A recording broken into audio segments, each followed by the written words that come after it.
Et si je te disais que ce que tu crois être le pire malheur de ta vie pourrait en réalité être ta plus grande bénédiction? Combien de fois t'es-tu déjà demandé « Pourquoi ça m'arrive à moi ?» On vit des épreuves, on vit des réussites, et dans les deux cas, on oublie souvent que tout a un sens. Mais le problème, c'est qu'on ne le comprend qu'avec le temps. Alors écoute bien cette histoire jusqu'à la fin, parce qu'elle pourrait complètement changer ta façon de voir la vie. Et dis-moi en commentaire si toi aussi tu t'y reconnais. Il était une fois, au pied d'une colline verdoyante près d'une grande forêt, un petit village. Dans ce village vivait un homme simple, appelé Adam. Il n'était pas riche, il se battait chaque jour juste pour avoir de quoi manger 2 repas. Mais malgré ses difficultés, Adam avait une qualité rare. Il était heureux avec peu et ne se plaignait jamais. Adam possédait un petit champ qu'il cultivait avec l'aide de son fils Daniel et d'un cheval blanc exceptionnel, Max. Ce cheval n'était pas comme les autres. Intelligent, rapide, travailleur, Max était devenu un véritable membre de la famille. Un jour, la réputation de Max arriva jusqu'aux oreilles d'un riche marchand venu de la ville. Ébloui par le cheval, il proposa une énorme somme d'argent à Adam pour l'acheter. Mais, à la surprise de tout le monde, Adam refusa poliment. Les villageois se moquèrent. Quel idiot! Avec cet argent, il aurait pu changer sa vie. Mais quelques jours plus tard, catastrophe. Max disparut. Adam et Daniel cherchèrent partout, sans succès. Les villageois jubilèrent.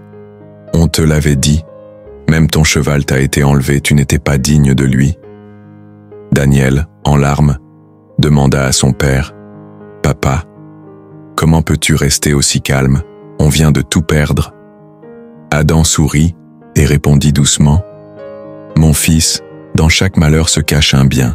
L'avenir nous le dira. » Daniel ne comprenait pas, mais quelques jours plus tard, un miracle, Max revint, accompagné de 5 chevaux sauvages. Cette fois, les mêmes villageois dirent « Quelle chance incroyable, Adam est béni. » Mais Adam, lui, resta impassible. Pas de fierté, pas d'excès de joie. Daniel entreprit de dompter les chevaux. Mais un jour, l'un d'eux le fit tomber et il se brisa la jambe. Les villageois murmurèrent encore « Voilà, Adam a attiré le malheur dans sa propre maison. » Cloué au lit, Daniel souffrait. « Papa, cette fois c'est vraiment un malheur. Attends et vois, mon fils. Rien ne peut être jugé sur le moment. » Peu de temps après, une guerre éclata. Tous les jeunes hommes du village furent enrôlés de force, sauf Daniel, à cause de sa jambe cassée. Beaucoup de ceux qui partirent ne revinrent jamais. Les villageois, en larmes, vinrent dire à Adam « Tu es l'homme le plus chanceux parmi nous. Ton fils est vivant, quand tant d'autres ont perdu les leurs. » Adam regarda Daniel et lui dit « Tu vois, mon fils, ce qu'on croit être une tragédie peut cacher un salut. Et ce qu'on pense être une bénédiction peut amener des épreuves.